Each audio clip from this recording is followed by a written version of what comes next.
ഉമ്മൻചാണ്ടിക്ക് ബജറ്റിൽ സ്മാരകമില്ല, കോൺഗ്രസിൽ പ്രതിഷേധം. നമസ്കാരം. ഈ ദിവസത്തെ ഏറ്റവും പ്രധാനപ്പെട്ട വാർത്താ വിശേഷങ്ങളുമായി ജനയുഗം ടോപ് 10 ന്യൂസിലേക്ക് സ്വാഗതം. സംസ്ഥാന ബജറ്റിൽ കോൺഗ്രസ് നേതാവും അന്തരിച്ച മുൻ മുഖ്യമന്ത്രിയുമായ ഉമ്മൻചാണ്ടിക്ക് അനുയോജ്യമായ സ്മാരകം പ്രഖ്യാപിക്കാത്തതിൽ കോൺഗ്രസിനുള്ളിൽ വ്യാപക പ്രതിഷേധം. മുഖ്യമന്ത്രി വി ഡി സതീശൻ അവതരിപ്പിച്ച ബജറ്റിൽ ഉമ്മൻചാണ്ടിയെ അവഗണിച്ചെന്നാണ് പാർട്ടിയിലെ ഒരു വിഭാഗം നേതാക്കളും അണികളുടെയും ആക്ഷേപം. തീരുമാനത്തിൽ ഉമ്മൻചാണ്ടിയുടെ കുടുംബത്തിനും കടുത്ത അതൃപ്തിയുണ്ടെന്നാണ് വിവരം.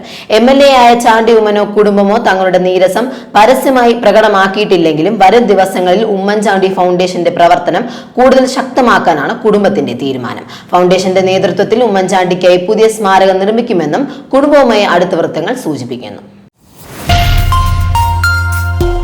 സ്വന്തം തോട്ടത്തിലെ പച്ചക്കറി കൃഷിക്കായി 1 കോടി രൂപ സബ്സിഡി ഇനത്തിൽ കൈപ്പറ്റിയ സംഭവത്തിൽ കേന്ദ്ര കൃഷി സഹമന്ത്രി ഭഗീരനാഥ് ചൌധരിക്കെതിരെ ഗുരുതരമായ അഴിമതി ആരോപണം. തന്റെ ഉടമസ്ഥതയിലുള്ള കൃഷിയിടത്തിലെ വെള്ളരിക്ക കൃഷിയുടെ മറവിലാണ് മന്ത്രി വൻ തുക സബ്സിഡിയായി നേടിയതെന്നാണ് പുറത്തുവരുന്ന റിപ്പോർട്ടുകൾ. രാജസ്ഥാനിലെ അജ്മീർ മണ്ഡലത്തിൽ നിന്നുള്ള പാർലമെന്റ് അംഗമാണ് ഭഗീരഥ് ചൌധരി. സംസ്ഥാന സർക്കാരിന്റെ മദ്യനികുതി ഇളവ് തീരുമാനത്തിനെതിരെ പരസ്യ വിമർശനവുമായി രംഗത്ത് വന്ന മുതിർന്ന കോൺഗ്രസ് നേതാവ് VM സുധീരന് നേരെ സോഷ്യൽ മീഡിയയിൽ വ്യാപക സൈബർ ആക്രമണം. നികുതി ഇളവിനെതിരെ ശക്തമായ നിലപാട് സ്വീകരിച്ചതിന് പിന്നാലെ സുധീരന്റെ ഫേസ്ബുക്ക് പേജിൽ സംഘടിതമായ മോശം കമന്റുകളുമായി ഒരു വിഭാഗം രംഗത്തെത്തുകയായിരുന്നു. ഇത് തന്നെ മനഃപൂർവ്വം വ്യക്തിഹത്യ ചെയ്യാനും അവഹേളിക്കാനുമുള്ള ആസൂത്രിത ശ്രമമാണെന്ന് വ്യക്തമാക്കി VM സുധീരൻ കടുത്ത പ്രതിഷേധത്തിലാണ്. മുഖ്യമന്ത്രി വി ഡി സതീശനെ അനുകൂലിക്കുന്നവരാണ് ഇതിന് പിന്നിലെന്ന് സുധീരൻ വിഭാഗം ആരോപിക്കുന്നു. തമിഴ് സംവിധായകനും നടനുമായ ഭാഗ്യരാജ് അന്തരിച്ചു. ഹൃദയാഘാതമാണ് മരണകാരണം. നടൻ, തിരക്കഥാകൃത്ത്, സംഗീത സംവിധായകൻ എന്നീ മേഖലകളിലും വ്യക്തിമുദ്ര പതിപ്പിച്ചയാളായിരുന്നു ഭാഗ്യരാജ്. ഭാരതി രാജയുടെ 1977 പുറത്തിറങ്ങിയ 16 വയതിനിലെ എന്ന ചിത്രത്തിലൂടെയാണ് സിനിമയിലെത്തുന്നത്.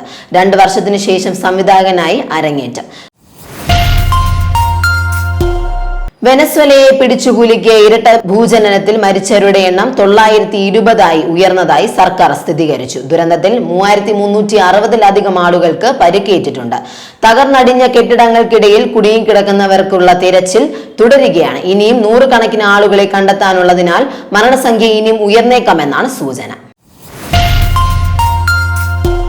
ഹോർമോസ് കടലിടുക്കിൽ ചരക്ക് കപ്പലുകൾക്ക് നേരെ ഇറാൻ നടത്തിയ ഡ്രോൺ ആക്രമണത്തിന് തൊട്ടു പിന്നാലെ ഇറാന്റെ സൈനിക താവളങ്ങളിൽ കടുത്ത തിരിച്ചടി നൽകി അമേരിക്ക. മേഖലയിൽ നിലനിന്നിരുന്ന വെടിനിർത്തൽ കരാർ ഇറാൻ ലംഘിച്ചതായി ആരോപിച്ചാണ് US-ന്റെ ഈ അപ്രതീക്ഷിത സൈനിക നീക്കം. ഇറാന്റെ മിസൈൽ, ഡ്രോൺ സംഭരണ കേന്ദ്രങ്ങളും തീരദേശ റഡാർ സംവിധാനങ്ങളുമാണ് അമേരിക്കൻ വ്യോമസേന പ്രധാനമായും ലക്ഷ്യമിട്ടത്.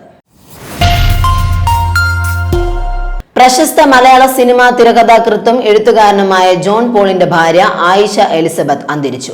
വാഹനാപകടത്തിൽ പരിക്കേറ്റ് ചികിത്സയിൽ കഴിയുകയായിരുന്നു. വ്യാഴാഴ്ച രാവിലെ കൊച്ചി കടവന്ത്രയിൽ നിന്നും പോകുമ്പോൾ ബൈക്ക് ഇടിക്കുകയായിരുന്നു. തലയ്ക്ക് ഗുരുതരമായി പരിക്കേറ്റതിനെ തുടർന്ന് ശസ്ത്രക്രിയ നടത്തിയെങ്കിലും രക്ഷിക്കാനായില്ല.